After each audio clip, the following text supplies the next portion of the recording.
Hey everybody, welcome to another episode of Think Like a Copywriter. I almost said my podcast for a second. Anyway, welcome to today's show. We are going to be discussing avatars, specifically some of the more fun stuff that I don't really get to talk about when it comes to avatar creation. Well, we get to discuss it today. And there's a whole bunch of different ways we can go through, but today we're going to be specifically discussing one form of avatar research. You will be hearing my cats today. They are, for some very strange reason, very noisy today of all days. So I thought, why the hell not? It'll be a lot more fun just to have them in. So today is Wednesday. Oh my God, it's Wednesday, 10th of June already. Crazy how the year's going. Um, I can't believe it's already June.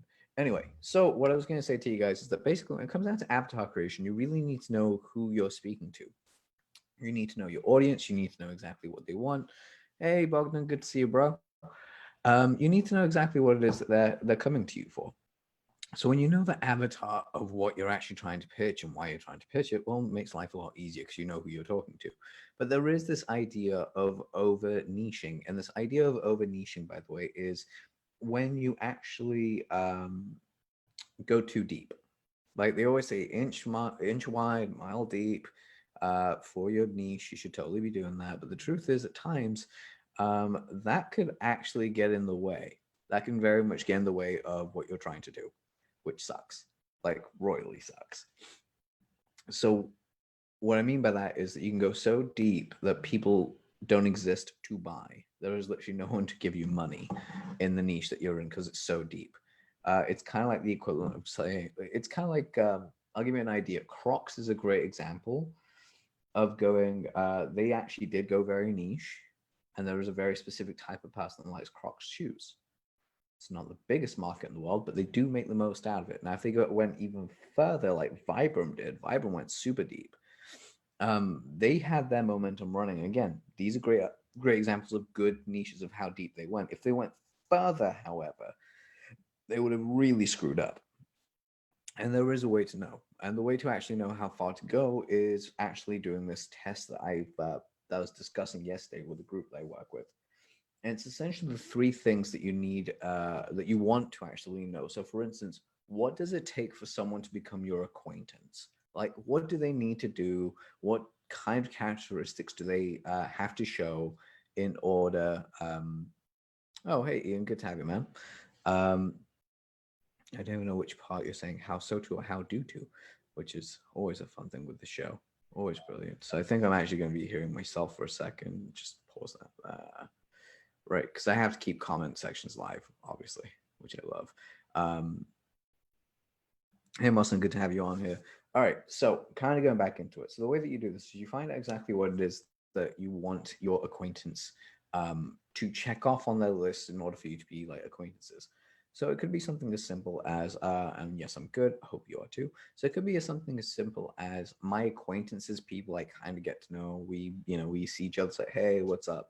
Is we have to bond over something. So the very minimum is that you like psychology, and you like stories and pop culture. Like those are the three minimums I have. If you hit those three criteria, you're essentially in what I call my acquaintance life, which is people that I just know, and these are the things that we can discuss and talk about. Then you have the next level up. The next level up from there is friend. So, what describes a friend? Like Bogdan is one of my friends. Um, very true. That is actually a northern thing. I should remember that. If it is, it because I thought it could have been how so. But how do and I'm very well and hope you're well as well, my friend. Ian, ladies and gentlemen, great email copywriter, just like Bogdan as well. Great dudes that I've actually trained. Just could not be happier to have them as people I actually worked with. Anyway, kind of going back into this, so you'd look at the idea of a friend. What constitutes as a friend? What would a friend do that is different to an acquaintance, and what criteria do they have to tick in order to meet the criteria of friend? And then finally, your third step is best friend. What is it that criteria? What is the criteria to get into what is essentially the inner circle? Now, a lot of people say that you can only have one best friend, which is true, by definition. But what I'm trying to say here is your inner circle. Who do you let into your inner circle? How do you know that they're allowed to be in your inner circle? When you have this kind of thought process and mindset, here's where it gets really interesting. When you have those ideas in place, Chase, be quiet. Damn cats. get them off my printers. Always the best thing to do with cats. Doesn't look so noisy. Anyway, back to what I was saying. Come on, as he is. Like literally, wants all my attention and walks away. So your inner circle, love him. Your inner circle is entirely like created to highlight the things that they highlight all the things about you that you want in those that are closest to you. Do they have the same sense of humor? Do they like the same comedians? Do you laugh about the same kind of stuff? Do you have a very messed up sense of humor and they only understand? Did you guys grow up watching the same stuff? Do you like the same food? Are you massively nerdy together? Like, what is it about you guys that makes them okay for your inner circle? And the reason I have it this way is when you write these things down and actually have them in front of you, you know exactly where people fall into those quadrants, so to say, like those quadrants of like friendships and stuff. And the reason you have this is because you know what it is that you need to say to bond with one particular group of friends. Like there's a level of commitment there, and then there's a lesser so commitment elsewhere. Like it kind of goes very committed in circle. Friends are kind of somewhat committed, and acquaintances is like we just see each other, we say hello, that kind of thing. So the way that you get this to work for you with your avatar creation is when you're sitting down and writing down who you want to work with and stuff, figure out which level they fall into, and then start writing your advertising, your copy, your social media posts, your everything to that avatar. Start writing it to the point where you're actually talking about, it's going to sound really strange, but you can actually talk to them as if you were best friends. You can talk to them as if you were best friends, tell them jokes that they would actually understand because you are best friends, figure out the stuff that you guys need to know. Having all of this in play allows you to bond with your audience better. And by bonding better with your audience, you're able to actually,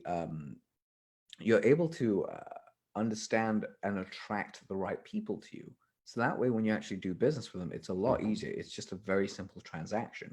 You guys know each other, you hang out, you see each other at events, you get a drink together, you go get some food together, it happens. So essentially, if you know these areas, you know who you're talking to.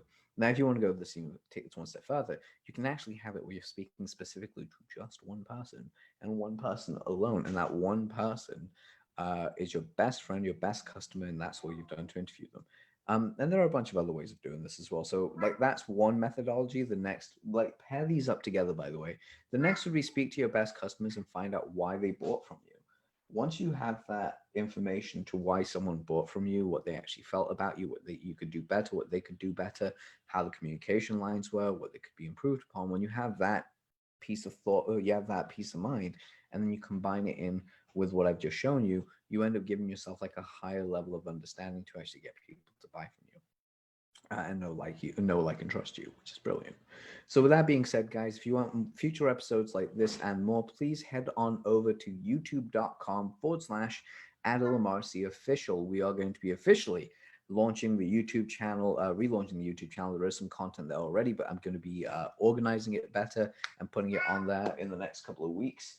July 1st is our first official week of going live on a weekly basis there. So we're going to be uploading these shows and a few extra bits as well. I think I'm going to move this entire show off of Facebook and just put it straight onto YouTube, as it's a little bit easier to do. Anyway, guys, have an amazing day. Speak to you very, very soon. And as always, keep being awesome. Stay fresh, my cheese bags. And for those that know what that's about, you guys will actually know. And as always, head on over to thinklikeacopywriter.com and sign up today. Speak to you real soon. Take care. Bye.